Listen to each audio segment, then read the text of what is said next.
Buenas tardes a todas, todos y a todes. Recibimos con un cordial saludo a quienes nos acompañan desde distintas partes de Chile. Les damos la más cálida bienvenida a este conversatorio virtual organizado por el Núcleo Afro Maule, quienes estaremos moderando. Mi nombre es Carolina Silva y mi compañera Tania Rojas estará recolectando sus consultas y comentarios, por lo que invitamos a dejar en el chat sus preguntas, ya que al final de las ponencias habrá un espacio para responderlas. Bien. Le damos también la bienvenida a Alexis, encargado del programa de revitalización cultural del Servicio de Patrimonio, quien nos dará unas palabras de bienvenida para conmemorar este día de la ley, el día que se dictaminó la Ley de Libertad de Vientres en 1811. Gracias, Carolina. Hola a todas las que están presentes acá, a todos también que después van a ver esta grabación de este conversatorio. Más que nada es contar que este conversatorio, ¿cierto? Como señaló Carolina, está organizado por el Núcleo Afro Maule y todas las organizaciones afrodescendientes que están presentes en la región del Maule. Este año ya iniciamos lo que esperamos sea un trabajo, ¿cierto?, de aquí en un largo tiempo y que perdure por muchos años entre la Subdirección Nacional de Pueblos Originarios y Pueblo Tribal Afrodescendiente, junto con las organizaciones afrodescendientes que están presentes en la región. Eh, Más que nada era eso, darles la bienvenida, contarles que como subdirección estamos con todas las ganas y poniendo todo el esfuerzo para poder desarrollar un trabajo colaborativo eh, entre tanto la institución, ¿cierto?, el Servicio Nacional del Patrimonio a través de nuestra subdirección y las organizaciones afrodescendientes presentes en la región y también con las que se vinculen también del resto de este país que es Chile.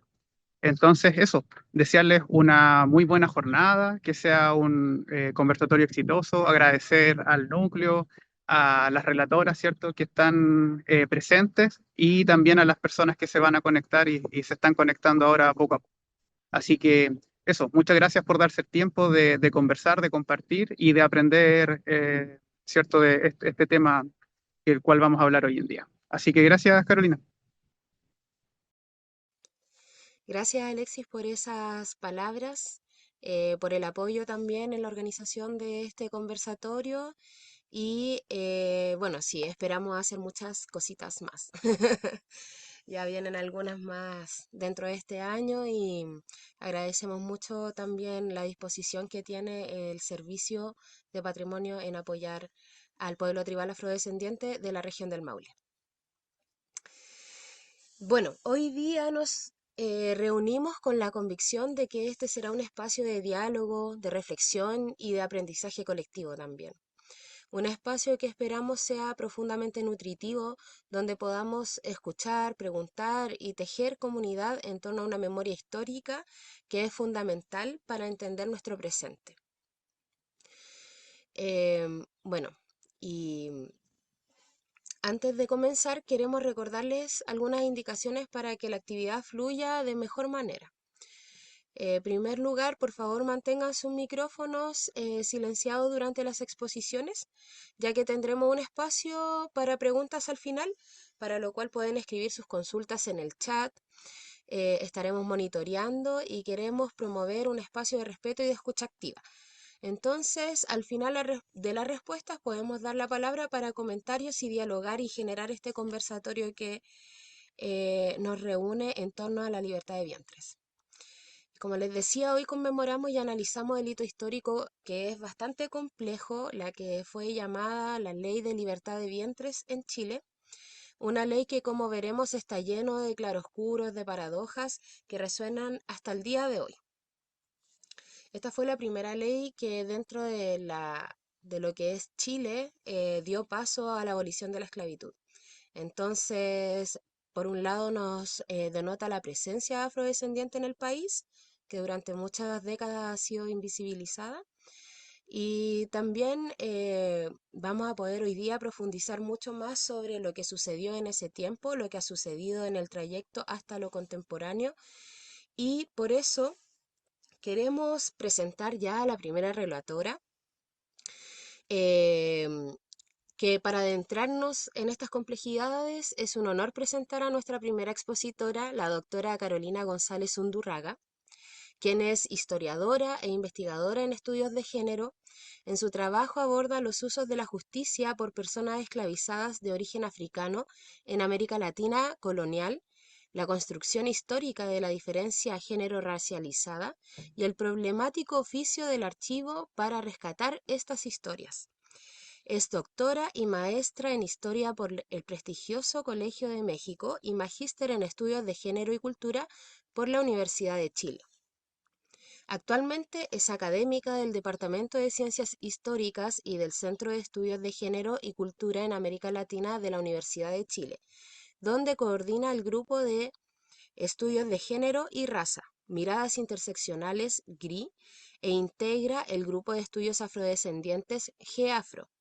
También es miembro activa de la Red Chilena de Estudios Afrodescendientes y de la Red de Historiadoras Feministas. Carolina, te damos la bienvenida y te cedemos la palabra para tu presentación, Las paradojas de la Ley de Libertad de Vientres de 1811 en Chile. Muchas gracias por estar con nosotras. Muchas gracias, Carolina, por la invitación. Quiero agradecer al Núcleo Afro Maule por esta invitación, por la importante acción que está levantando ahí la región del Maule. También quiero agradecer a la Subdirección Nacional de Pueblos Originarios y Afrodescendientes de la región del Maule por esta invitación y que ha hecho posible también que nos reunamos hoy. Para mí es un placer estar aquí hoy día con ustedes, compartiendo también con YAFSA, ¿no? Y pudiendo conectar las miradas que tenemos a través del tiempo respecto a los problemas que nos convocan hoy, ¿no? En relación a propósito de esta ley, ¿no? Que como vamos a ver, tiene bastantes claroscuros, ¿no? Y paradojas, como bien señalaba Carolina. Así que yo preparé una presentación de unos 20 minutos más o menos, la voy a leer en honor al tiempo, trataré de ser lo más coloquial posible y voy a compartir entonces mi presentación. Y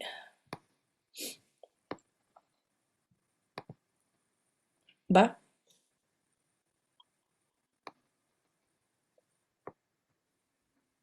Ahí sí se ve la pantalla completa. ahí sí, ¿verdad? Ahí sí, sí. Vale. Bueno, entonces, lo que hoy me interesa comentar tiene que ver con la condición paradojal de la Ley de Libertad de Vientres de 1811 desde una aproximación interseccional y que en un contexto muy general hay que comprender en un proceso más amplio de lo que se llama las aboliciones graduales eh, de la esclavitud en Chile, pero también en el contexto latinoamericano. ¿Ya? Que en el caso de Chile hay dos grandes momentos de las leyes de libertad que tienen debates, ¿no? Parlamentarios, que son la primera ley de libertad de 1811, que incluye la ley de libertad de vientres, y luego la abolición definitiva de julio del 23. Entonces, un poco para encuadrar, ¿no? mi argumento central, eh, para poder llevar a cabo este análisis, he analizado casos judiciales, debates parlamentarios y textos constitucionales sobre los cuales no voy a entrar en profundidad en honor al tiempo, pero porque me voy a centrar además en los casos judiciales porque nos permiten ponerle cuerpo y carne y nombre, digamos, a las historias de familias esclavizadas de origen africano, ¿no? Afrodescendiente, en este periodo en particular del 19. Nos podemos ir un par de siglos atrás también, pero hoy me concentraré en el 19. Entonces mi argumento central es que si bien la ley de 1811 suponía una intervención radical a la reproducción esclavista porque anulaba el principio jurídico, el parto sigue al vientre, que sostenía esa reproducción esclavista, eso siguió operando a pesar de haber desaparecido, entre comillas, legalmente en algunos periodos durante las luchas de independencia en Chile. De tal modo, esa continuidad se dio de forma explícita por medio de la negación de la ley de 1811 o de forma implícita por medio de un borramiento estratégico de la, comillas, nota de esclavitud y racial de las madres esclavizadas en la documentación parroquial de sus hijos e hijas. La ascendencia materna, por lo tanto, podía revertir los beneficios de una ley que era muy frágil por la contingencia política, pero también porque la producción de los géneros racializados, es decir, de esas marcas de diferencia, cuando son visibilizadas, impregnan la norma o la ley, pero también la ley los produce. Entonces es un círculo, digamos, es un círculo vicioso, por decirlo de alguna manera, ¿no? Eh, y por lo tanto me voy a centrar en las madres esclavizadas, atendiendo a la articulación entre la ley, ¿no? La norma, el uso de la justicia, que nos muestra cómo se activan las leyes también, y la construcción de la diferencia de género racializada y la aparición o desaparición de la condición materna. Y cuando digo condición materna me refiero a si es que se explicita o no que las madres son, por ejemplo, esclavizadas, o si son mujeres, comillas, negras o comillas mulatas. Voy a usar ese lenguaje de la época porque tiene que ver con esas marcas de diferencia que son explícitas hasta 1818, cuando es la abolición a el lenguaje colonial que se conoce como las castas, ¿ya? Y esa aparición y desaparición de esa condición materna sería una práctica también de archivo, ¿ya? Entonces, el contexto y el enfoque. Desde inicios del proceso independentista, una de las primeras medidas que tomaron los patriotas en buena parte de Hispanoamérica fue prohibir la trata esclava, ya fuese desde África o desde otras provincias americanas, en sus respectivos territorios, así como liberar los vientres de las mujeres esclavizadas. Para el caso chileno, en sesión del 11 de octubre de 1811, para su posterior decreto el 15 de octubre de ese año, es decir, hace 214 años, en estas fechas, el Senado Nacional acordó eliminar el comercio externo, libertar a aquellos cautivos de paso por Chile que estuviesen por más de 6 meses y liberar los vientres. Además, sugería dar un trato adecuado, un comillas, buen trato, a quienes tuvieran dicha condición. Se puede considerar que la más relevante de estas medidas, en términos jurídicos y potencialmente, y subrayo potencialmente políticos y sociales, fue lo que señaló la ley como regla inalterable de que aquellos que nacieran de madres esclavizadas serían en adelante libres o ingenuos, ¿ya? Ingenuo es aquel que nace de un vientre libre. No obstante, y a pesar del alcance de la ley que ese alcance de la ley de 1811 se suponía o se pretendía universal, era una ley cuya condición de existencia solo era posible por la permanencia de la esclavitud de todos quienes habían nacido antes de la ley de libertad de vientres. De ahí que hay autoras, hay historiadoras como la historiadora colombiana María Eugenia Chávez, que llama acertadamente la ley de libertad de vientres un oxímoron, una contradicción, una paradoja. Ahora bien, para efectos de esta presentación, me interesa explorar la condición paradojal de esa ley a propósito de las mujeres esclavizadas, quienes ya no estarían obligadas a reproducir, entre comillas, personas en condición de esclavitud, sus hijos e hijas. Sin embargo, como se desprende de los archivos judiciales, las niñas y niños nacidos que tenían ascendencia esclavizada y racializada por vía materna, esa ascendencia se podía reactivar si se desconocía la ley. Por lo tanto, la ascendencia materna siguió siendo algo muy delicado. Como las condiciones legales quedaban registradas en, por ejemplo, las actas de bautismo en las parroquias, ¿no?, que comprobaban la condición de libre de esos niños y niñas nacidos después de la ley de libertad de vientres y que a veces eran presentadas como prueba, ¿no?, es decir, los documentos parroquiales eran presentados como prueba en las demandas judiciales para obligar el cumplimiento de la ley, porque la ley no se cumplía, ¿no? Esa condición legal era especialmente sensible, ¿no?, en el caso no solo de los niños y niñas bautizados, sino también de sus madres, de quienes no siempre se señalaba por escrito si eran libres, libertas o esclavas en la documentación parroquial. Tal como lo había sido en el período colonial, el poder de decir quién es y qué es una persona, es decir, el poder ontológico del material de archivo, en este caso de la documentación jurídica, así como su maleabilidad, persistía de otros modos en las formas de inscripción de la población de origen africano en los archivos parroquiales y judiciales a inicios del siglo XIX. Esa persistencia que también se vinculaba con la fragilidad misma de la ley de libertad de vientres en un contexto de guerra. Esto se hizo evidente durante la llamada Reconquista o Restauración Monárquica, que quizás recordarán, cuando los realistas volvieron al poder en Chile entre el 2 de octubre de 1814 y el 12 de febrero de 1817. Y con ello se volvió al ordenamiento jurídico esclavista colonial de la monarquía, ¿no?, previo a octubre de 1811 y tal como denuncian algunas demandas judiciales. En vinculación con esto es pertinente señalar que la autoridad de conceptos como centrales en este periodo, como nación, estamos en un contexto de guerras de independencia, y ciudadanía, está imbricada y teñida por la esclavitud, porque se construyen las naciones, las nuevas comillas repúblicas, con esclavitud, ¿no?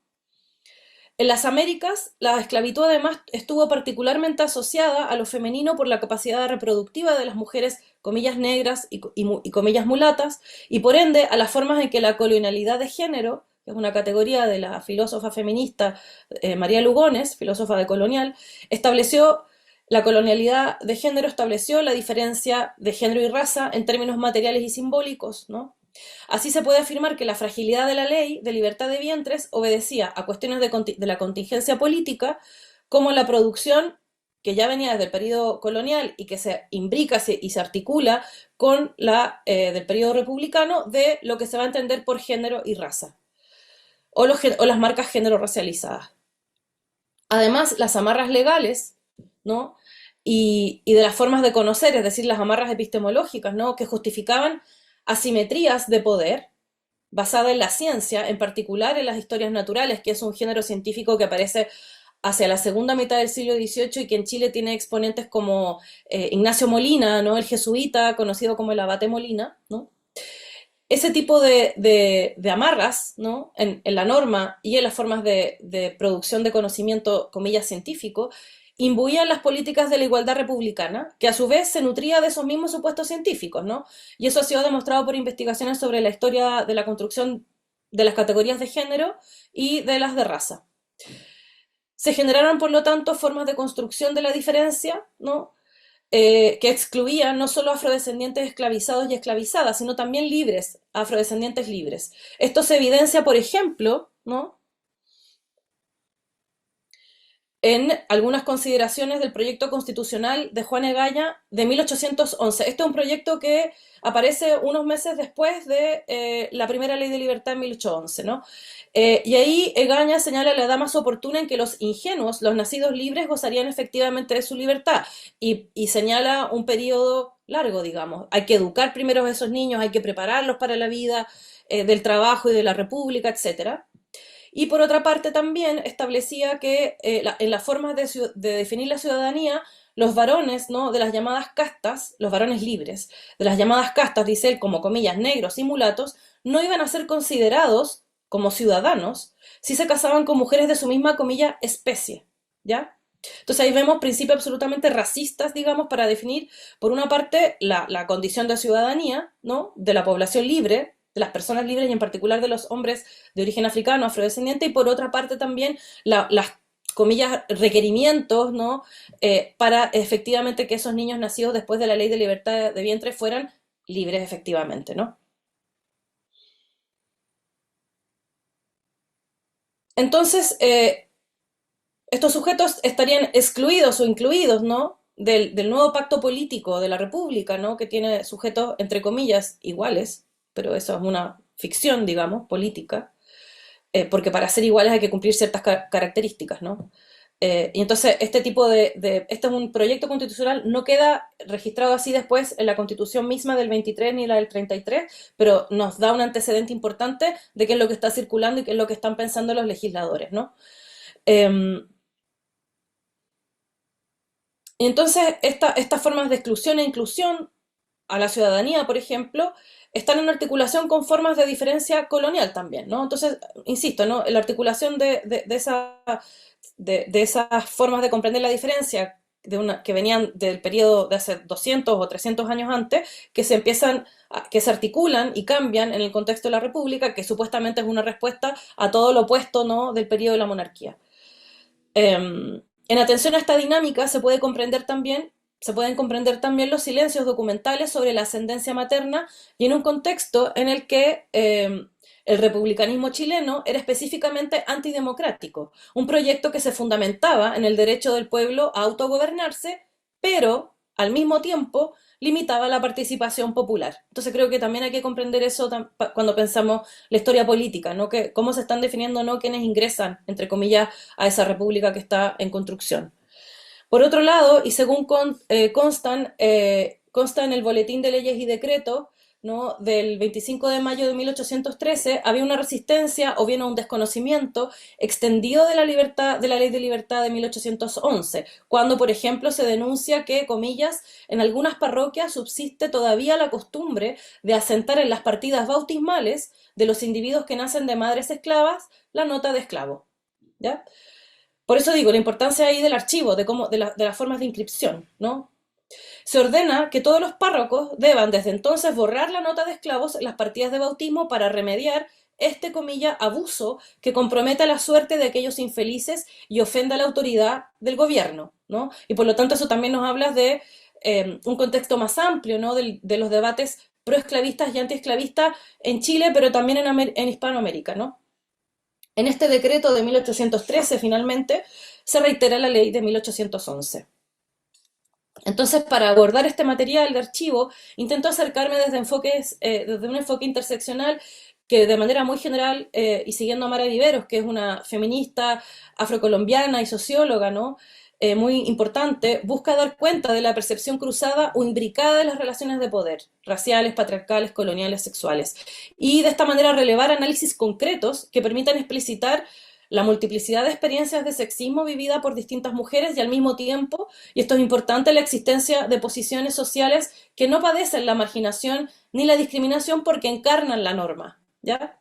Entonces, esas dos formas también, esos dos énfasis que hace Mara Vivero y que proponen también los enfoques interseccionales son relevantes, ¿no? También, es decir, fueron esas experiencias en este caso de mujeres marcadas como distintas, racializadas, pero también cómo se construye una norma de luego, comillas, la blanquidad, ¿no? En este periodo.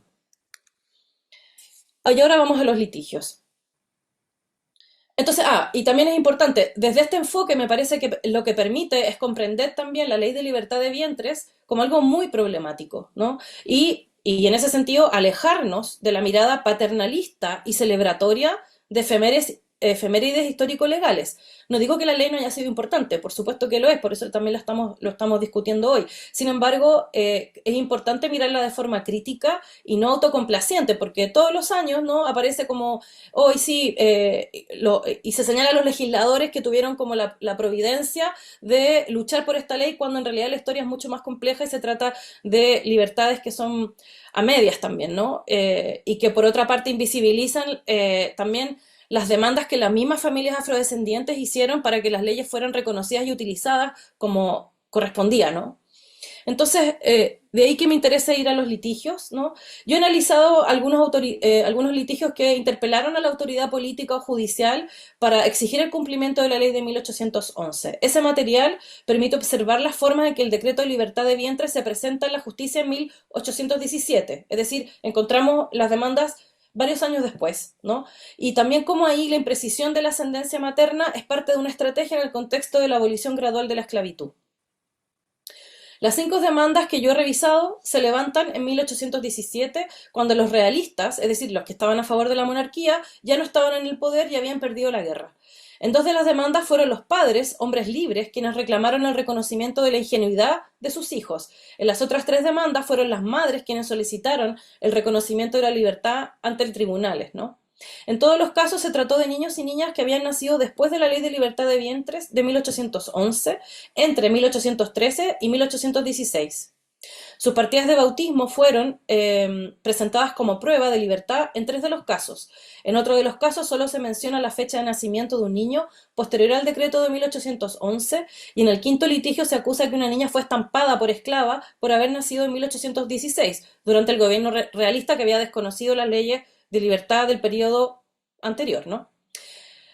Y en relación a las madres de estos niños y niñas, en 3 casos las partidas de bautismo no señalan su condición legal ni racializada, si bien se trata de registros en los llamados libros o cuadernos de castas, propios de las parroquias coloniales, y una práctica que operará, como les decía, hasta el 3 de junio de 1818. No es evidente que la casta esté dada por la ascendencia materna. Josefa, hija natural de Dolores Álamos, tenía un día de nacida cuando se le puso óleo y crisma y quedó registrada como parda el 16 de marzo de 1813 en la parroquia de San Lázaro en Santiago. Luego, en la parroquia de Santa Ana, también en Santiago, se bautizó a Manuela del Carmen como, comillas, india mestiza, el 11 de junio de 1814. Era hija legítima de José Tape y Martina Prado. Unos meses después, en la misma parroquia, se bautizó a Mateo Eustaquio el 20 de septiembre de 1814, el hijo legítimo de Juan Farías y María del Carmen Maulén. Tenía un día de nacido según el acta en la que fue inscrito como, comillas, cuarterón, es decir, con un cuarto de sangre, comillas, negra, es decir, un niño de ascendencia africana. La ascendencia materna solo se indica con el nombre y apellido de la madre. De su condición de esclavitud nos enteramos a lo largo del expediente judicial, ¿ya? En efecto, en los casos elevados por madre sabemos que se trata de dos esclavas y una liberta, pues se explicita al inicio de la demanda judicial por ser ellas las demandantes. Por otro lado, en todos estos casos, los niños y niñas, ya voy a terminar, habían sido vendidas como esclavos o esclavas o estaban en peligro de serlo, pues el decreto del, comillas, soberano Congreso no había sido respetado cuando los realistas volvieron al poder entre octubre del 14 y febrero de 1817.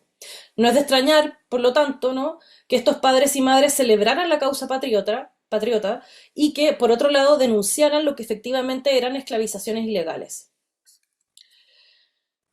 Por último, entre las demandas destaca una de junio de 1817, unos meses después del triunfo definitivo de los patriotas en la batalla de Chacabuco, cuando el soldado Juan Farías acudió a la paternal clemencia del general José de San Martín para reclamar por el reconocimiento de la libertad de Mateo Eustaquio, hijo suyo y de su esposa, María del Carmen Maulén, quien era además una mujer esclavizada.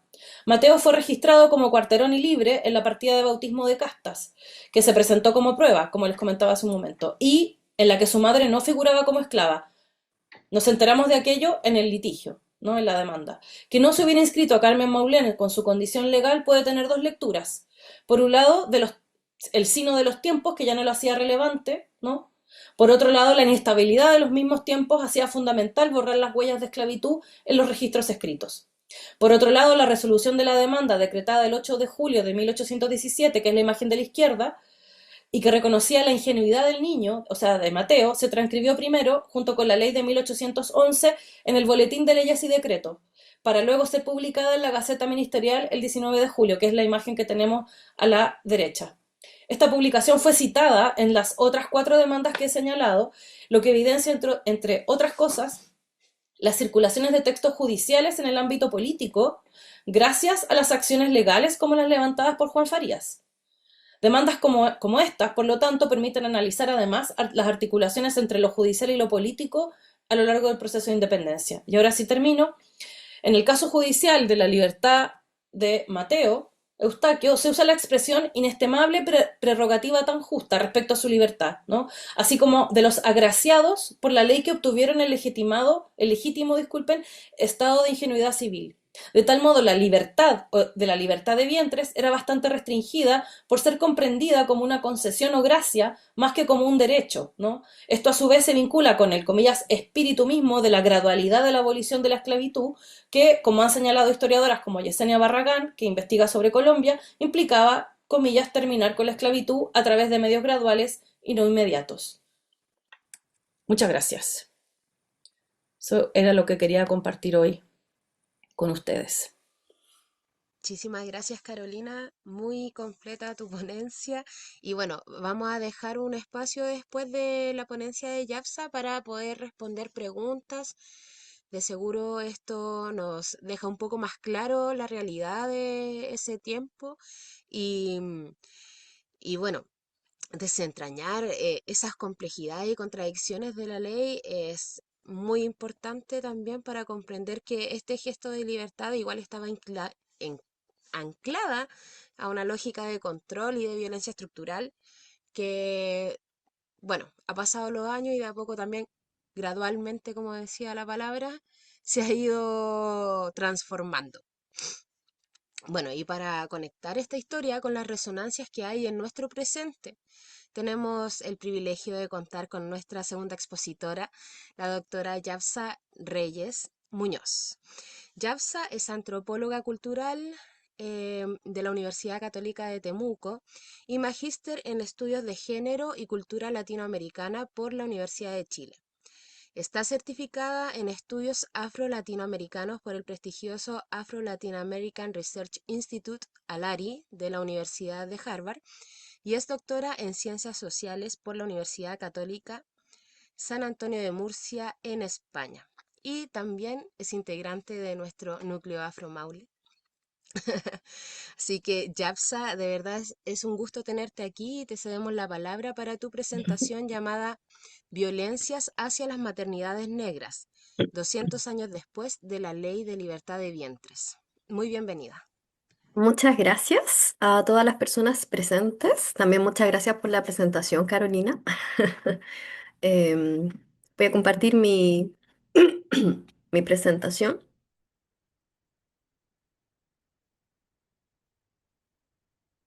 Ahí me avisan si es que se ve completa. ¿Sí? Sí, Eh, se ve súper bien. Súper. Sí, se ve Bueno, bien. ahí hay algunas cosillas que voy a poner el cronómetro, perdón, antes que todo. Algunas cosas que dijo Carolina González que me quedaron como muy, muy arraigadas, porque bueno, yo vivo en Argentina ahora y hay varias experiencias que justamente se repiten, ¿no? En estos procesos esclavistas en los cuales, claro, se aprueban estas leyes para terminar con todos estos procesos asociados al el esclavismo, pero por otro lado siempre hay instancias, vacíos que permiten que se sostenga, tal como Carolina lo estaba señalando antes.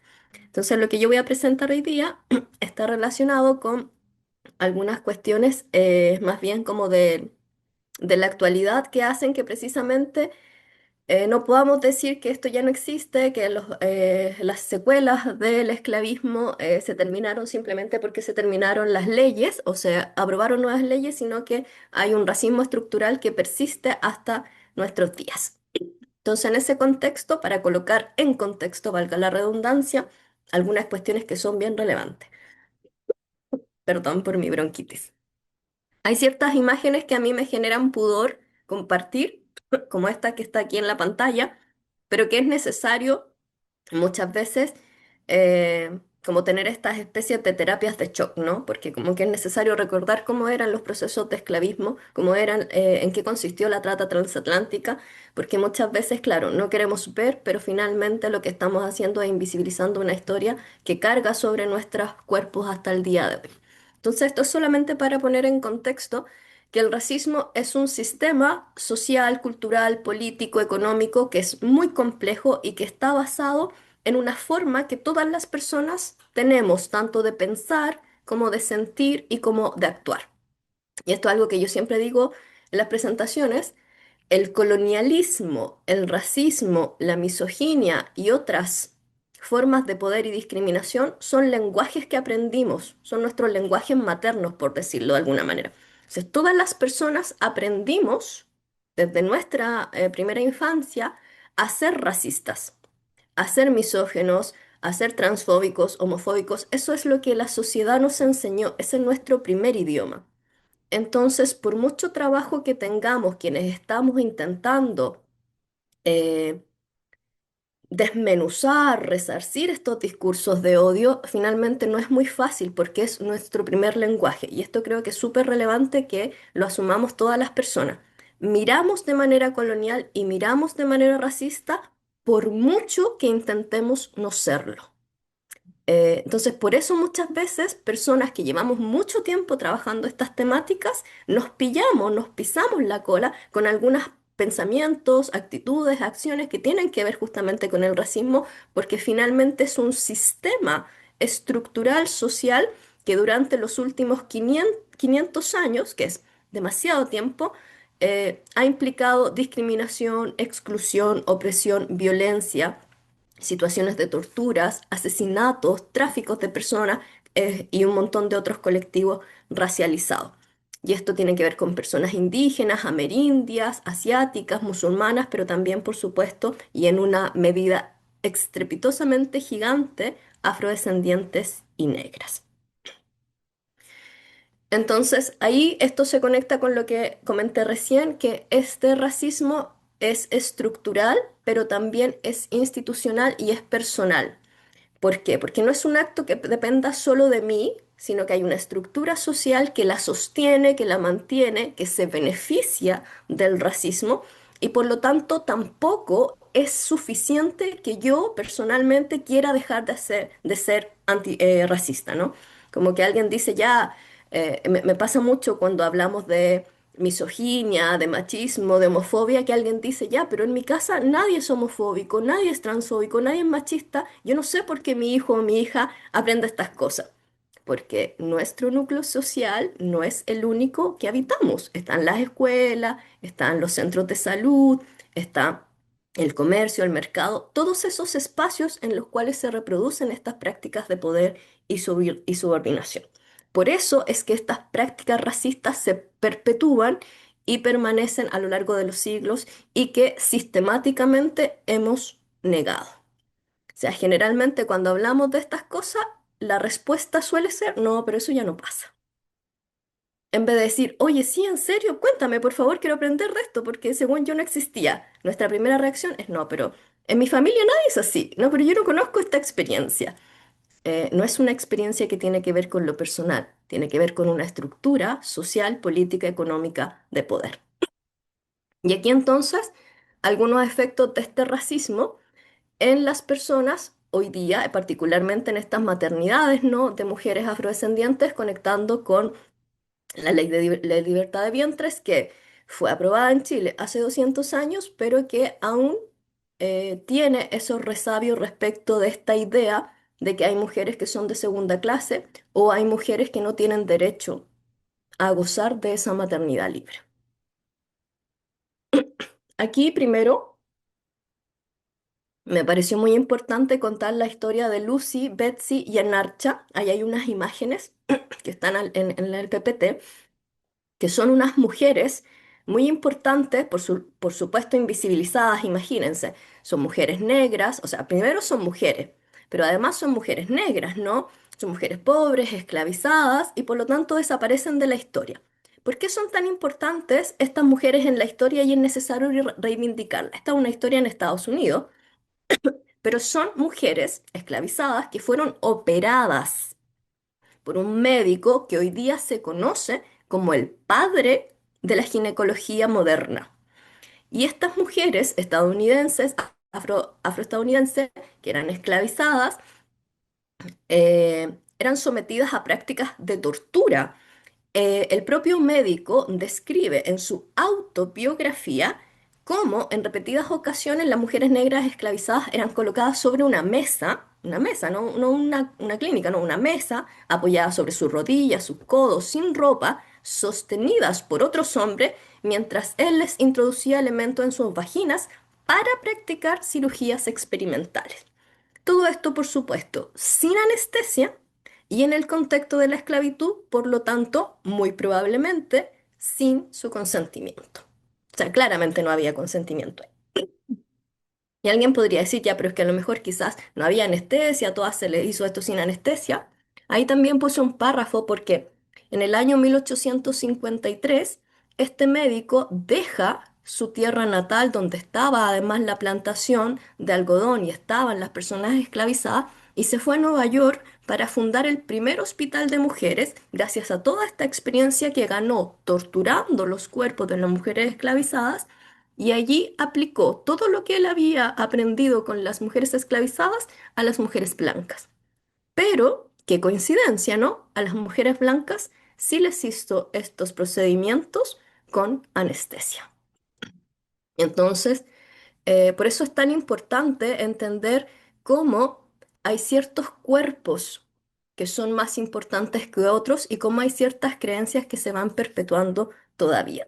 Entonces, por eso también hay quienes dicen, ya no vamos a hablar más del padre de la ginecología moderna, sino que vamos a empezar a reivindicar las figuras de las madres de lo que hoy día conocemos como la ginecología moderna.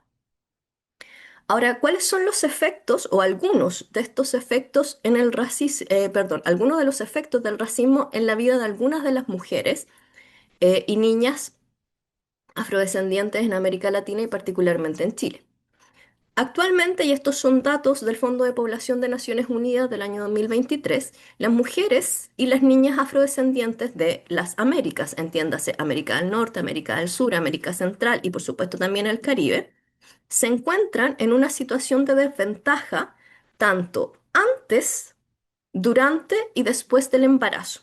Estos son indicadores de una investigación muy grande que se hizo durante muchos años para establecer qué tipo de discriminaciones tenían particularmente las mujeres y las niñas afrodescendientes y se dieron cuenta los investigadores y las investigadoras que siempre las mujeres y las niñas afrodescendientes en el contexto materno tenían desventaja en relación a las blancas, las hispanas o las indígenas antes del parto durante el embarazo y por supuesto también después del parto.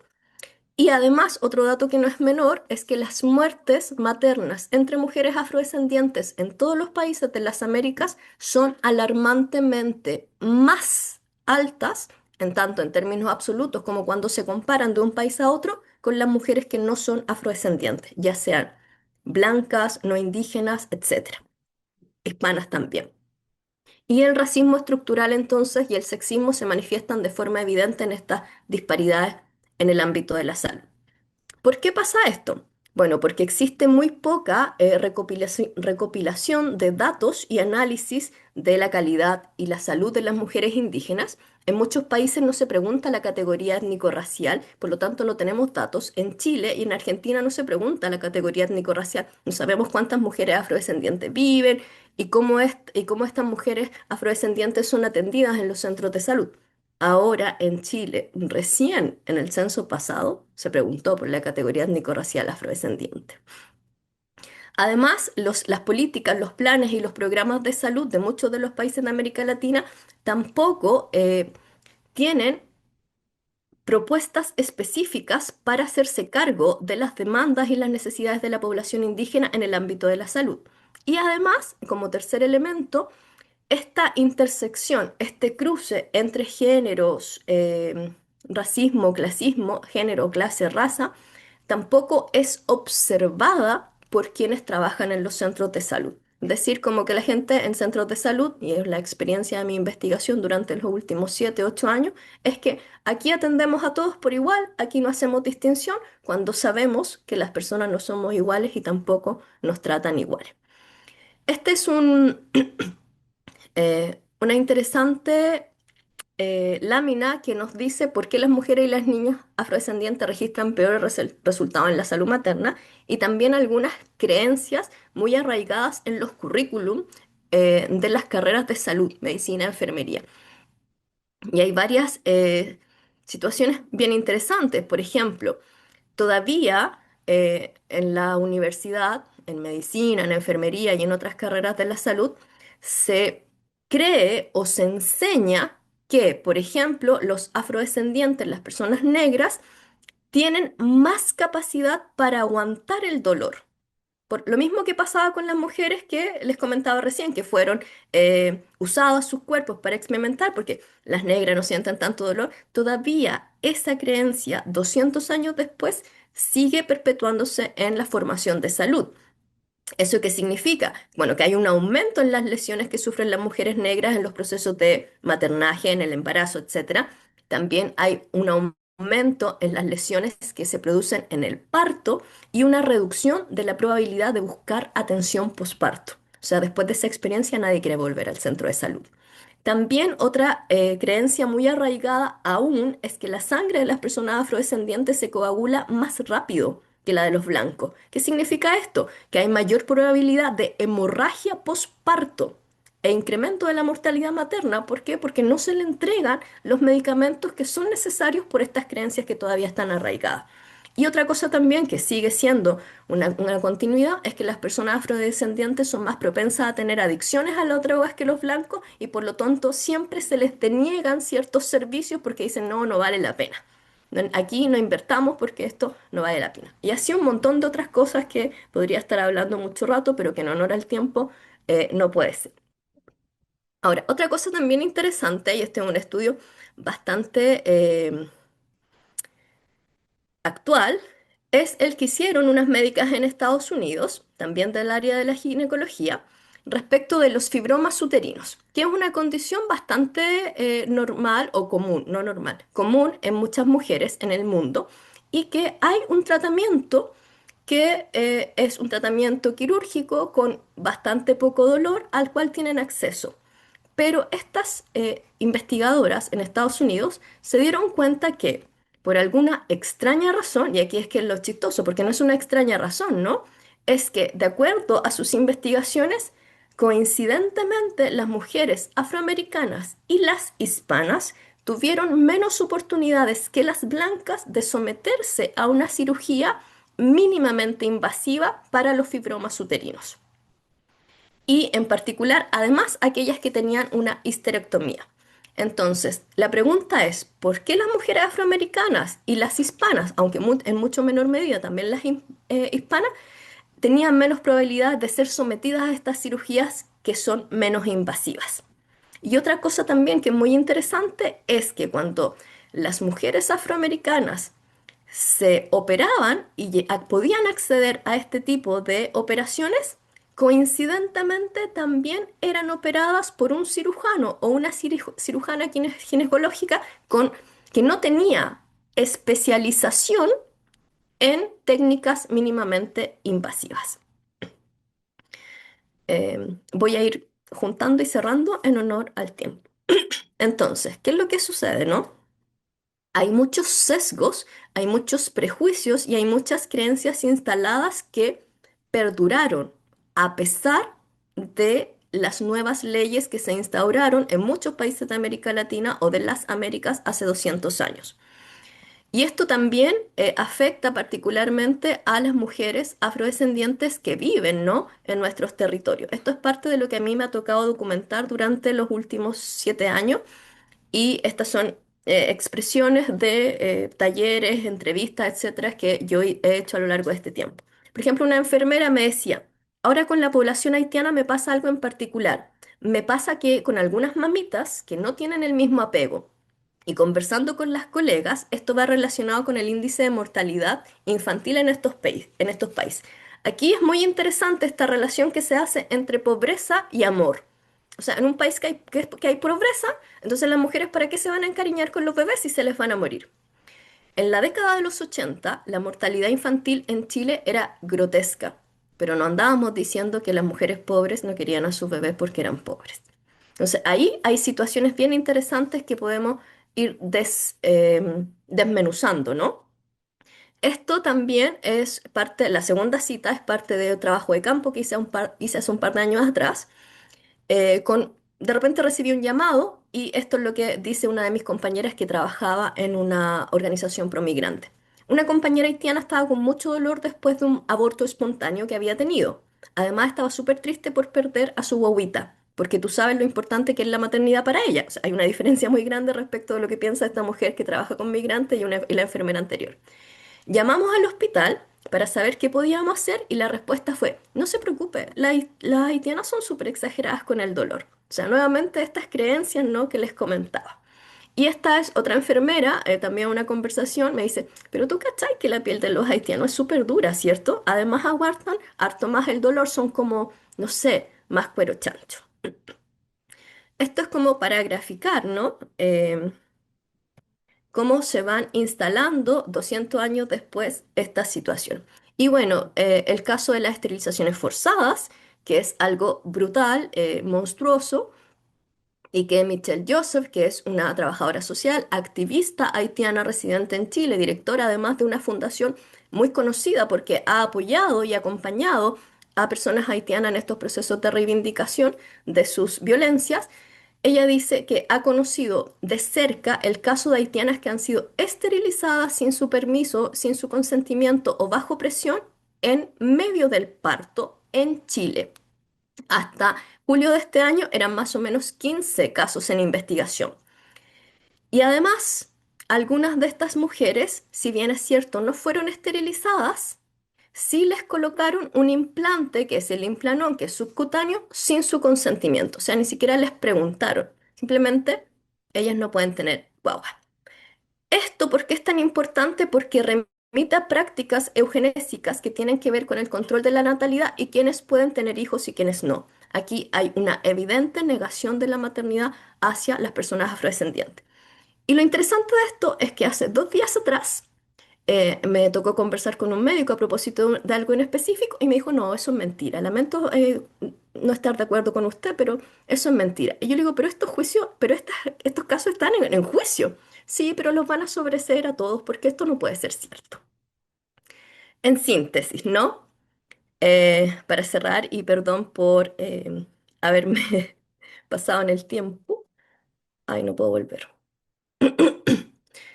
Cualquier historia de la medicina y cualquier historia de la salud, cualquier historia que hable sobre maternidades, no puede estar completa si no es que pensamos, visibilizamos, nombramos cómo se utilizaron a las niñas, a las mujeres afrodescendientes en prácticas que hoy día constituyen explícitamente torturas y que finalmente hicieron que muchas de las cosas que hoy día nos hacen bien, o como esto de la ginecología, que sigue siendo muy compleja para las mujeres, pero que finalmente es necesario entender de dónde vienen esos aprendizajes. Y que muchas ideas sobre las mujeres negras y afrodescendientes que se defendían en el pasado se siguen enseñando hoy día en las distintas carreras de salud y que muchos de los proveedores y las proveedoras de la atención de la salud siguen pensando en esto. De hecho, en una investigación que se hizo a partir hace algunos años atrás, más del 50 y el 60% de quienes trabajaban en los centros de salud seguían teniendo estas creencias racistas sobre la biología de las personas negras. Bien, eso para no extenderme más. Muchas gracias. Muchas gracias, Yapsa, por esa completa presentación que nos hace ver un poco la panorámica de lo que el día de hoy la gente y las mujeres en especial afrodescendientes sufren en el contemporáneo y todos esos mitos que se siguen sosteniendo. Entonces, ahora, bueno, y además decir que como que nos conmueve demasiado lo que dice Yafsa, es realmente impactante escuchar esos datos, nos interpela y muestra cómo las lógicas de control sobre los cuerpos y las maternidades negras se han transformado, pero persisten, exigiendo una mirada interseccional y una respuesta urgente desde los derechos humanos y también haciendo legislaciones diferenciadas para poder comprender esta especificidad, abordarla y de alguna manera llegar a un mejor puerto, ¿cierto? Entonces, ahora vamos a abrir el espacio primero para las preguntas. No sé si alguien haya escrito alguna pregunta al chat. Ya, no hubieron preguntas en el chat. Pero vamos a dedicar igual, vamos a abrir la palabra por si alguien quiere hacer alguna pregunta, agradeciendo por supuesto a nuestras expositoras de primer nivel con estas ponencias que tuvimos y que estamos seguras que han abierto reflexión, interrogante y también han puesto un poco de realidad a esto que muchas veces, como decía igual Carolina, em, buscamos como este exitismo, así como logramos la ley de vientres libres, pero que realmente no sé, en la realidad costó mucho que realmente se pusiera en práctica y que hasta el día de hoy tienen estas como reverberanzas con respecto a las violencias, los mitos, etcétera. Entonces pueden ir levantando la mano si tienen dudas o comentarios.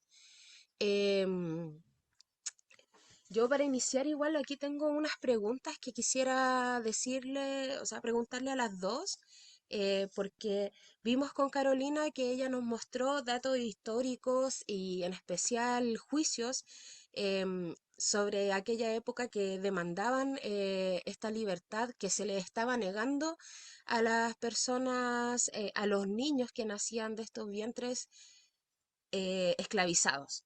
Entonces quisiera preguntarte, ¿cómo tú crees que estos datos históricos puedan ayudar a la población, a las poblaciones actuales afrodescendientes para poder generar algún tipo de igualdad dentro de la sociedad, como generar quizás algún tipo de movimiento para que estas poblaciones afrodescendientes que vemos que en Chile van al alza, ya sea por las reemergencias afrodescendientes dentro de cada territorio, también con las migraciones contemporáneas y que por supuesto es un grupo que se está autodeterminando con mucho más fuerza. Entonces, ¿cómo estos datos históricos podrían ayudar a generar legislaciones afirmativas? Y aprovecho al tiro de dar la pregunta a Yapsa también que tengo, que ¿qué se podría hacer también dentro de la medicina y dentro de los campos que nosotras habitamos, que son principalmente las ciencias sociales, las humanidades, para que estas prácticas de negacionismo y de mitología alrededor de los cuerpos afrodescendientes pudiesen eliminarse. Eso.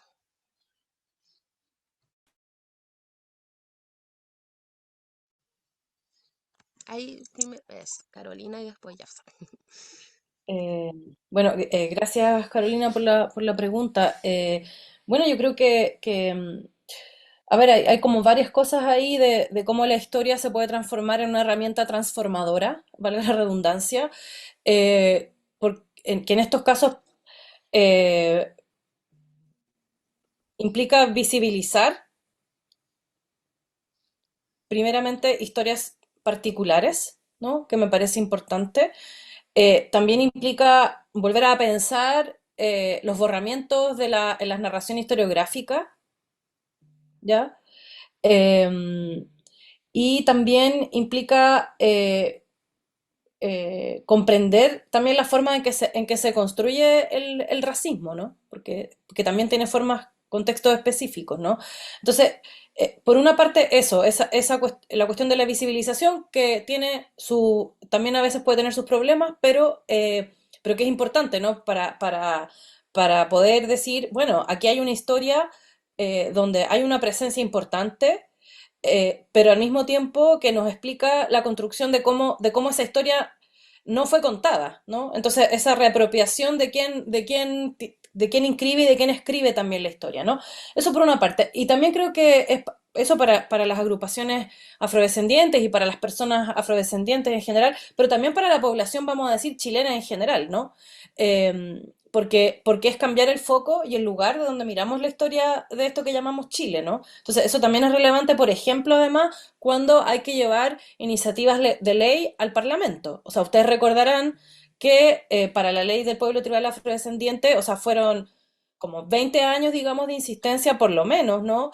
Porque una y otra vez había parlamentarios que decían que no, que la historia de Chile decía que no, que no había una población relevante, que no habían datos, y eso no es verdad, o sea, no es, lo sabemos, digamos, también quienes investigamos y hemos relevado también esta historia y con los datos concretos, pero también con la forma poniendo en tensión las formas de interpretar la historia. Entonces ahí creo que las articulaciones en este sentido entre lo que podemos hacer quienes investigamos y también los activismos y también las conversas y conflictos en esos espacios son muy, muy ricas, pero también, por ejemplo, para ir a decir, aquí no es la historia que a usted le contaron que no existían o que no quiere ver. Esto que explicaba Yafna también es muy relevante. O sea, ese médico que dice esto no es posible porque no puede ser así, eso es negación, digamos, y es una forma también de algún modo como fingir, digamos, demencia. O sea, no me entero de nada porque en realidad esto no puede, es tan terrible,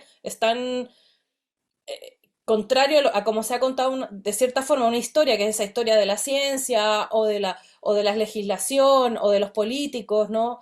Que se inscriben en las élites, ¿no? Como blancos, heterosexuales, etcétera, como eso es falso universal. Entonces creo que son varias cuestiones ahí que implica cómo los datos históricos, pero también cómo las formas, porque a veces los datos están, también cómo los ocupamos. Yo creo que eso también es lo importante, ¿no? ¿Qué hacemos con eso, con esa información?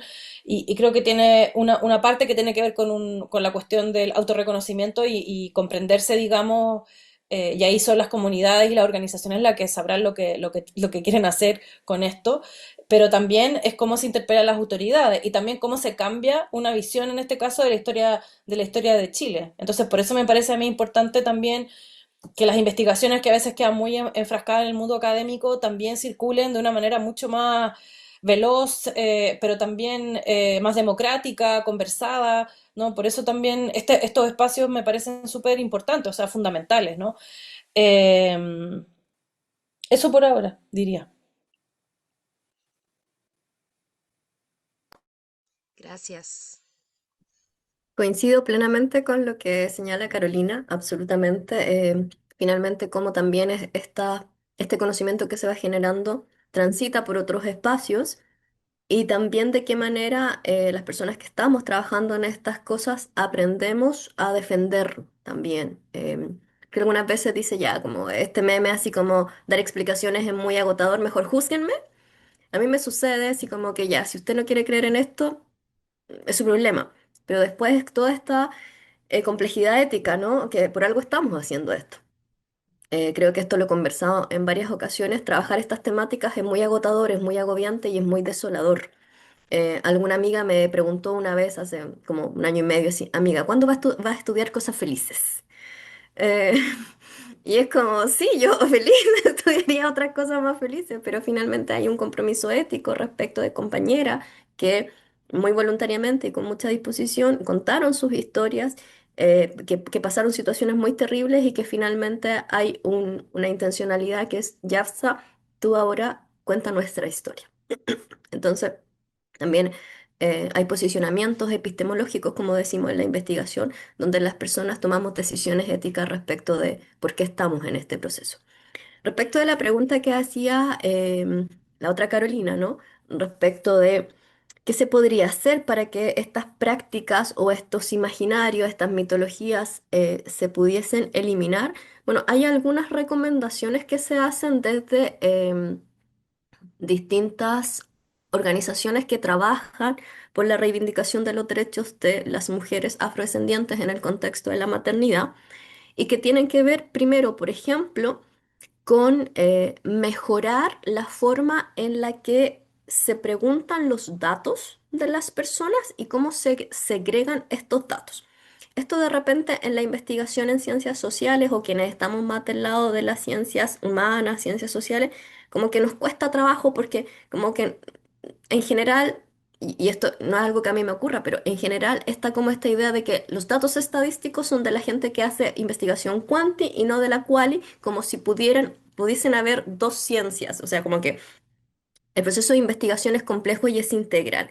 Y en las ciencias sociales tenemos que amigarnos con estos datos, pues son necesarios y es necesario tener estas estadísticas que nos permiten dar contexto y sustento también a nuestras investigaciones. Entonces, en ese escenario, por ejemplo, si tenemos datos, si tenemos cifras que además están desagregadas, perdón, y podemos hacer el análisis de estos datos en función de categorías étnico-raciales, de género, de clase social, podemos adoptar políticas, programas y planes de salud que estén centrados en las necesidades específicas que tienen las poblaciones, ya sean las mujeres versus los hombres, que tenemos necesidades específicas en contextos biológicos, ¿no? Y también sociales, los adultos mayores versus las infancias, pero también las personas afrodescendientes versus aquellas que no lo son.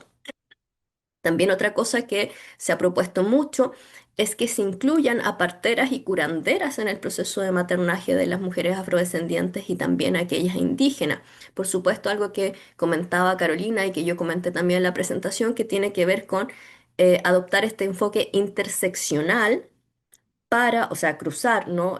Las violencias, género, racismo, clasismo, abordar este enfoque interseccional, pero cruzarlo con otros que tienen que ver, por ejemplo, con la discapacidad, con la ubicación geográfica, con el estatus socioeconómico. Y también, y esto es algo que es más complejo, dada como como estas fronteras, estos límites en la ciencia de la salud, o en la enseñanza de las ciencias de salud que son tan tajantes, ¿no? Ir eliminando de a poco, idealmente así de un viaje, pero eso no lo va a hacer, eliminar estas asunciones racistas que todavía tenemos en los planes de estudio de las carreras de salud, y eso implica tener ramos que estén asociados a ciencias sociales, antropología médica, interculturalidad, antirracismo. Y otra cosa también que a mí me parece muy interesante y que también ha sido discutida, ampliamente discutida en distintas organizaciones, programas de salud en otros países, es promover la presencia de personal afrodescendiente, tanto de la medicina como de otras áreas, en los centros de salud. Y no solamente que sean personas afrodescendientes, sino que también, por ejemplo, que sean mujeres. Esto no es un dato menor. Como les comentaba, dentro de muchas personas afrodescendientes existe con justificada razón el miedo y el pánico de ir a los centros de salud, porque en su historia ancestral, en su historia familiar, están las marcas de las torturas a las que fueron sometidas parte de su familia cuando iban a los centros de salud. Entonces, efectivamente, hay indicadores que establecen que las personas afro van menos al centro de salud. Entonces, ¿de qué manera incentivamos que vayan? Bueno, que vayan si es que hay también gente afrodescendiente. Es como cuando decimos ya no queremos ir a un ginecólogo hombre, las mujeres queremos ir a una ginecóloga mujer. Bueno, también la gente afrodescendiente quiere tener a su médica o a su médico afrodescendiente, ¿no? Y eso también es muy interesante porque em, finalmente es de qué manera nos conectamos en el amplio sentido de la palabra, con las personas que nos tratan. Es como las personas mapuche también quieren ir donde una médica que sea mapuche, por cosmovisiones, por cercanías, por afinidades, etcétera.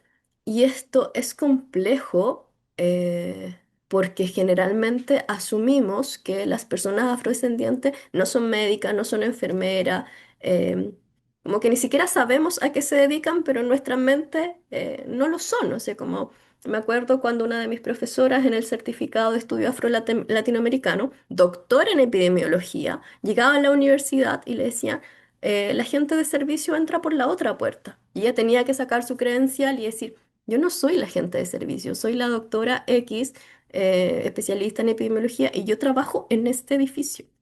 Y no era gente blanca, entre comillas, la que le decía que tenía que entrar por la otra puerta, sino que también eran personas afrodescendientes. No sé si me fui por la rama o logré contestar la pregunta.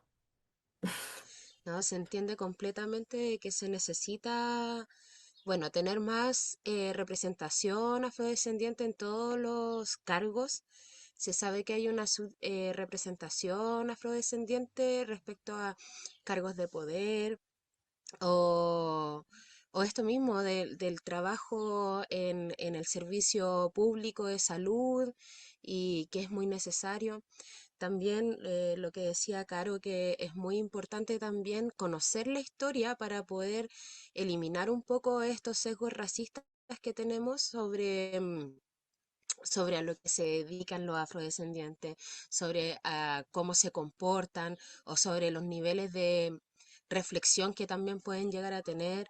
Entonces, como que existe todo un pensamiento, todo un imaginario sobre los afrodescendientes que claramente tiene una raíz racista, colonial y que es necesario de construir. Así que le agradecemos profundamente sus respuestas. No sé si alguien más pueda tener algún comentario, alguna pregunta. Tania quizá ahí quedó con algo que quiera decir. La verdad, agradecer que las expositoras nos trajeran esta información, este conocimiento. Es sumamente necesario visibilizarlo, difundirlo, propagarlo. Y en ese aspecto siento que hay una gran tarea. Hay una gran tarea de sacar de los espacios más bien cerrados, ¿verdad? Que pueden ser académicos, que pueden ser como de comunidad, a esparcirlo a espacios, por ejemplo, educacionales. ¿Ya?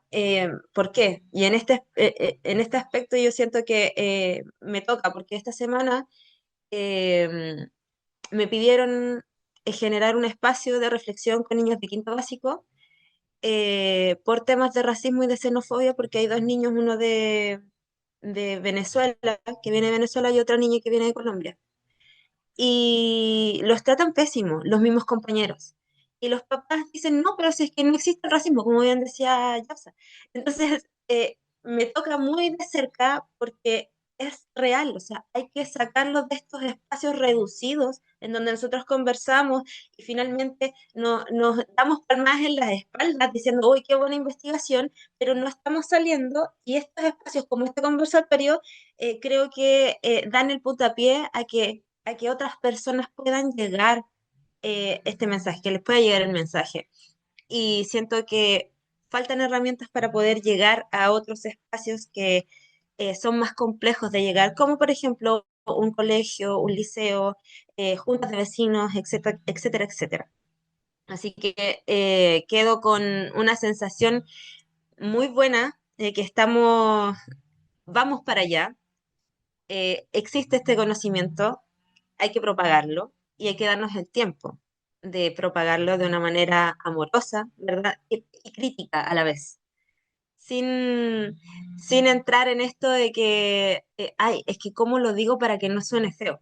Oye, esta información es fea de cierta forma, entonces tenemos que hacernos cargo. Así que agradecerles nuevamente, Carolina, agradecer, Yapsa, sus exposiciones porque fueron muy nutritivas. Sí, yo ahí en función de lo que tú estabas diciendo, Tania, recién es como, sí, como que a mí me pasó el año pasado, me pidieron cambiar el título de una presentación porque sonaba muy fuerte y yo le dije, bueno, entonces no presento. Em, yo podía decir eso, pero no toda la gente, ¿no? Como que también hay que entender, algunas personas no tienen, no es que no tengan la capacidad de decir, no, no, me bajo, ¿no? Sino que no estamos en las vidas de las otras personas, no sabemos cuáles son sus riesgos de perder ciertos trabajos, los laburos, ¿no? Entonces también hay que comprender eso. Pero hay experiencias muy exitosas respecto de cómo se van ido construyendo estas aulas, dado que tú estás trabajando en estas temáticas, que son entre comillas más interculturales, que bueno, es un deseo, ¿no? Porque desde mi perspectiva la interculturalidad es un deseo político, más bien que una realidad, ¿no? Pero también es re importante como asumir que, y esto me hago cargo de lo que voy a decir, que las políticas de igualdad nos han hecho mucho daño en estos últimos 50 40 años. Bueno, en realidad no tanto, 30 años. ¿En qué sentido las políticas de igualdad? Esta idea que se instala de manera tan obsesiva de que todas las personas somos iguales. Yo entiendo que la idea es que deberíamos tener derecho a todo lo mismo, pero es que las personas no somos iguales y mientras sigamos repitiendo el mantra de que todas las personas somos iguales, vamos a negar de manera histórica las desigualdades que nos constituyen. O sea, no podemos seguir con esta idea de que todas las personas somos iguales porque no somos iguales y que bueno, además que no somos iguales. Hay personas que tienen complejidades eh, que son gigantescas, ¿no? Estoy pensando particularmente cuando tú hablaste, Tania, de esta idea de incluir a personas con capacidades diferentes, no sé, que tienen algún grado del espectro autista en la sala de clase, pero a nadie se le capacitó para las condiciones específicas que tiene ese niño y esa niña, porque aquí somos todos iguales, entonces, y es como, lo pasa pésimo. Lo pasa horrible porque no hay gente que está capacitada, queda atrás. Después, lo mismo pasa en la universidad, porque no estamos preparados o preparadas para trabajar con esas diferencias porque asumimos que todos son iguales. Entonces, mientras le demos el espacio, ya lo hicimos, como ahí está el cupo y se acabó el problema. Y esto pasa en todos los espectros de la vida y esto partió, ¿no? Cuando se abrieron algunas escuelas o liceos que eran solo de hombres y dijeron ya, que ahora son mixtos. Pero las mujeres que llegaron en los 80 a esos espacios que eran solo de hombres antes, lo pasaron pésimo también. Entonces, también es necesario entender de qué manera se hacen estas políticas de inclusión cuando son forzadas y finalmente, ¿bajo qué condiciones llegan esas personas, entre comillas, diferentes? Y si es que estamos preparados y preparadas para hacernos cargo de esa diferencia. Porque lo que sucede, y la evidencia así lo ha dejado ver, es que muchas de esas personas que llegan y que entre comillas son los diferentes, tienen que pasar por situaciones de maltrato, de bullying, de racismo, de misoginia, porque no estamos preparadas para esa diferencia, porque nos han dicho todo el rato que somos iguales. Y en la medida en que sigamos repitiendo que somos iguales, anulamos las prácticas evidentes de violencia que sufren aquellas personas que son diferentes.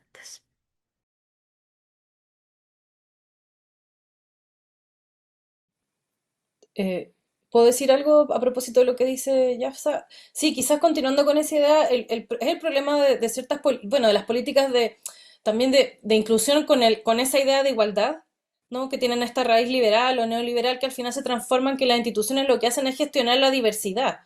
¿no? Entonces, el ticket está ok y en realidad no se aborda la cuestión estructural. Entonces, ahí por ahí hay otra, bueno, porque es una discusión grande, ¿no?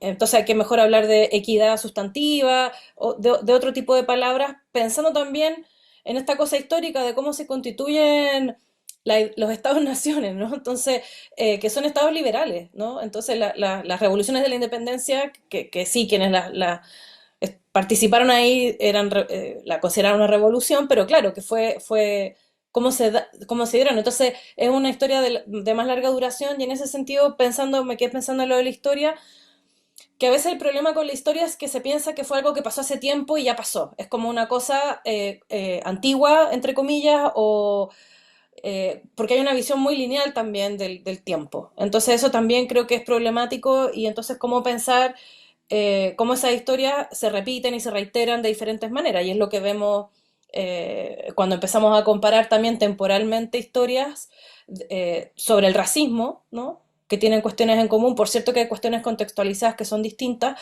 pero creo que también eso sería algo importante de pensar, ¿no? Como eh, esa visión lineal de que el pasado, incluso yo hago clases en la universidad y los estudiantes, yo hago historia colonial, entonces como no quieren saber nada, qué aburrido, ¿para qué? O sea, quieren investigar mundo, historia reciente, y que también yo lo entiendo, pero es porque hay un problema también sobre cómo pensamos que esa historia les pasó a otras personas, ¿no? Que no tienen nada que ver, digamos, con hoy, o que fue parte de una cosa lineal y progresiva o de desarrollo que también no nos ayuda, digamos, a comprender y poder cambiar también eh, estas cuestiones estructurales. Eso, comentario así breve. Sí, muy valioso tanto comprender la historia, comprender el tiempo no lineal, comprender que somos distintos y que tenemos que ser también tratados de esa forma y que las leyes tienen que ir hacia la equidad dentro de esa diferencia. No sé si alguien más quiera hacer alguna pregunta, que le haya surgido algún tipo de reflexión de las personas participantes, porque igual quería comentar que bueno, la ley de reconocimiento del pueblo tribal afrodescendiente chileno mandata al Ministerio de Educación a integrar la historia afrodescendiente del país em, en todos los niveles de la educación. Sin embargo, a pesar de que esta ley fue promulgada en el 2019, es 2025 y todavía no sucede eso, no tiene reglamento.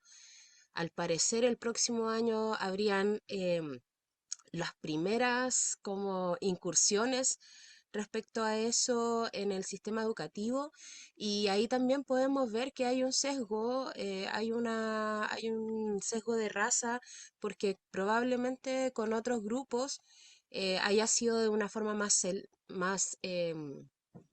rápida esta inclusión o bueno, también podemos comprender que el hecho de que una ley obligue al ministerio a incluirla es porque durante todos estos años hemos sido educados sin un grupo importante dentro de la sociedad. Pancho Tafari levantó la mano.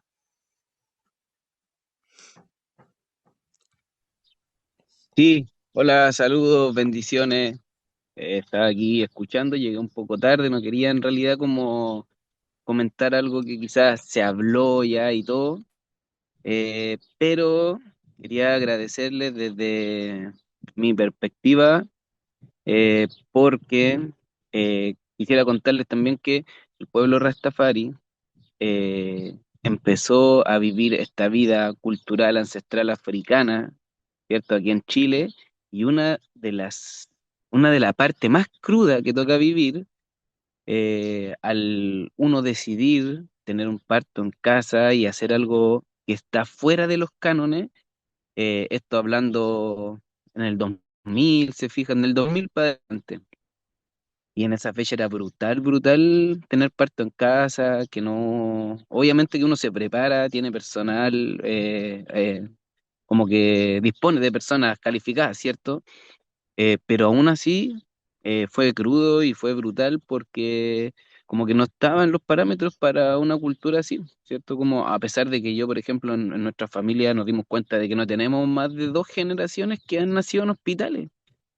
Afuera de esas dos generaciones nacieron todos en parto en casa, entonces es importante la historia como cómo la rescatamos desde ese punto, desde como políticamente como es la ley de vientre, pero también como desde ese lado cultural también de autodeterminación a ver que hay formas, como lo dirían en el Caribe, que la gente Rastafari como que está así como reivindicando lo que era en vez de como la IA, es la AI, que sería la ancestral inteligencia.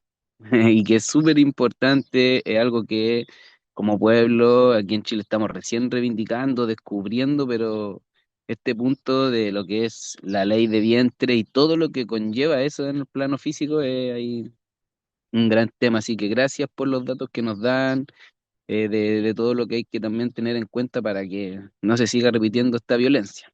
Así que eso, muchas gracias. Gracias, Pancho. Sí, realmente la medicina moderna llegó hace muy poco tiempo a varios territorios acá en Chile y es muy complejo el tema del parto. Ahora le damos la palabra a Lourdes y luego a Eve. Hola, buenas tardes.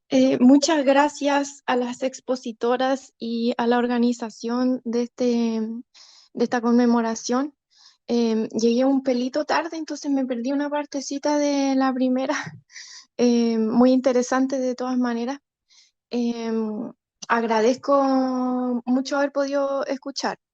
Em, Disculpe que no pongo la cámara, estoy cambiándome de casa, estoy en el medio del caos. Solamente quería plantear un pequeño asunto de que me quedó como especialmente indigesto el comentario de Yapsa respecto de lo que dijo el médico. Ah, sí, a todos ellos lo van a absolver porque esto es imposible, digamos, esa negación. Entonces, pienso que eventualmente eh, podríamos, me voy a incluir aquí en este momento, presentar un amicus o alguna otra forma de hacerse parte de los juicios que estén vigentes respecto de la esterilización forzada en particular. Si alguien tiene como los antecedentes de esos juicios y de esas personas, pienso que sería una, como una forma de contribuir bien específica, digamos, a que por lo menos estas personas puedan acceder a la justicia, con comillas, digamos, la justicia institucional, ¿no? Respecto de este sufrimiento que han pasado, porque siguen pasando, seguirán pasando, ¿no? Entonces eso quería plantear, no sé cómo es como la posibilidad de que eso vaya a suceder, pero como que, no sé, ofrezco alguna clase de apoyo en esa dirección. Si es que están los datos de las personas y los juicios están vigentes, eso es posible. Entonces, bueno, solamente quería dejar planteado eso, sigo con mi cambio de casa. Agradezco a todas y todos por esta interesantísima conversación. Chao, muchas gracias.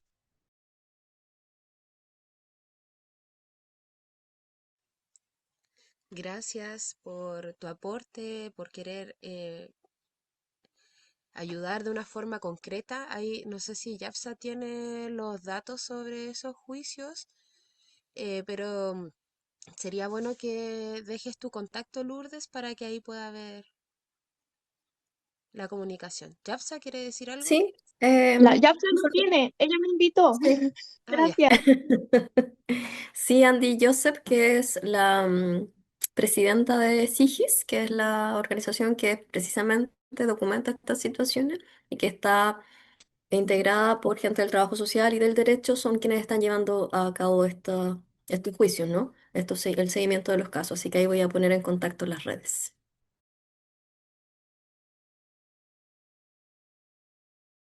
Súper. Eve, Hola, por acá Eve. Eh, bueno, mi pregunta viene muy de la mano con la de Lourdes, así que justamente quería hacer esta misma consulta respecto a los juicios. Sin embargo, primero quería agradecer la iniciativa, agradecer a las ponentes por la información que nos dieron. Pero mi pregunta lleva un poco más desde el lado de la educación. Yo soy educadora y siento también una responsabilidad importante en relación a esto. Soy danzante también. Y justamente pensando en la conciencia de esta historia cíclica y de cómo enfrentamos día a día la recuperación de nuestra memoria para poder justamente hacerle frente al patriarcado y al racismo, en un contexto de migración importante en las escuelas de Chile en la actualidad, tenemos un desafío muy grande día a día, las educadoras y educadores que efectivamente, como mencionaba por ahí la Tania, vivimos todos los días este racismo estructural. Entonces, mi pregunta iba de la mano justamente en relación a los juicios, pensando no solamente en la visibilización que esto pasa en el sistema de salud, sino que también cómo se comporta la justicia en torno a este tipo de casos de esterilización forzada a personas migrantes y personas principalmente negras y racializadas. Y justamente mi idea era solicitar, pedir, pero desde la perspectiva de la educación, esta información para poder tomar la responsabilidad de visibilizarla también. Existen tensiones y contradicciones dentro de las aulas hoy en día justamente con esta idea de que esa historia ya pasó, de que ese racismo no existe aun cuando se ve todos los días y a cada rato, se vive todos los días y a cada rato, y por lo tanto nosotras tenemos como educadoras también la responsabilidad de que esta información que tenemos el privilegio hoy en día de escuchar, poder visibilizarla y ampliarla en todos los espacios que habitamos. Así que justamente era como desde ese lugar de la mano de Lourdes para YAFSA principalmente, y si es posible acceder a esa información para poder también, en conjunto a los profesores y las profesoras de historia, hacer un trabajo más profundo y con mucho más datos de lo que sucede hoy a nivel estructural en relación a la violencia racista y patriarcal. Eso, muchas gracias. Bueno, ahí hay una pregunta bien compleja, porque bueno, en Chile las leyes están y deberían funcionar, ¿no? El punto es que, como hemos visto en estas presentaciones, lo que contaba Carolina, que exista la ley no asegura que no se va a transgredir. Y en Chile existen los conductos regulares, que son aquellos que tienen que ver con que yo hago la denuncia en distintos lugares y se inicia un proceso. Cuando estos procesos no funcionan, que han sido en muchos casos y no solamente en Chile, hay instancias internacionales.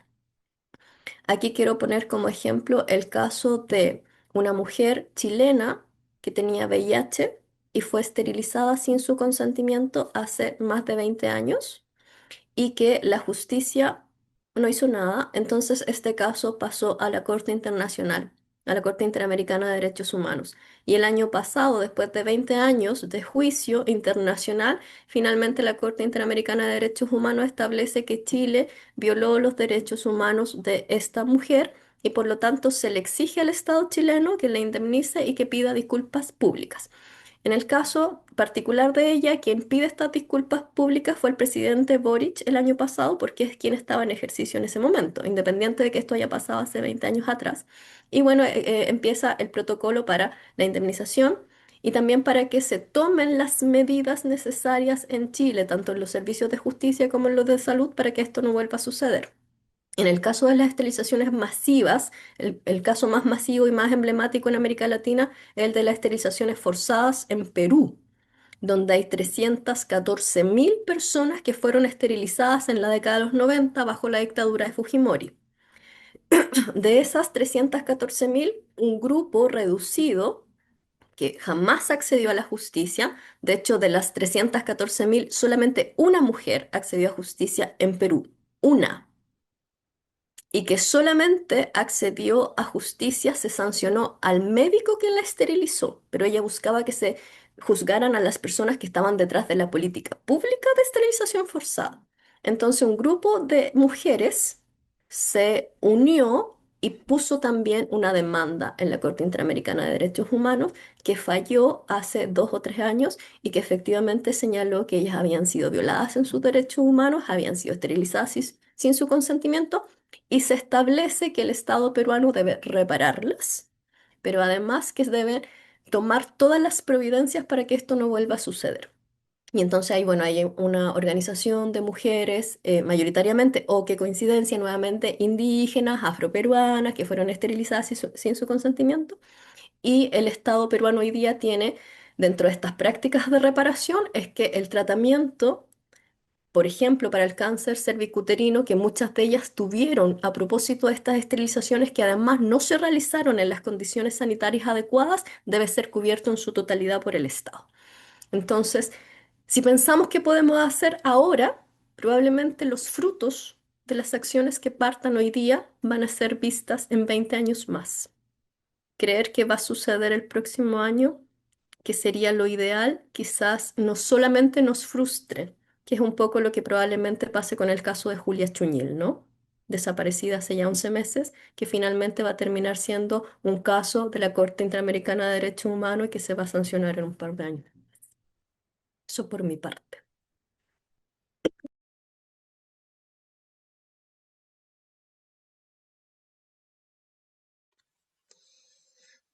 Bien, sí, sabemos que la justicia es un poco lenta, bastante, lo cual también tiene una implicancia de injusticia durante mucho tiempo.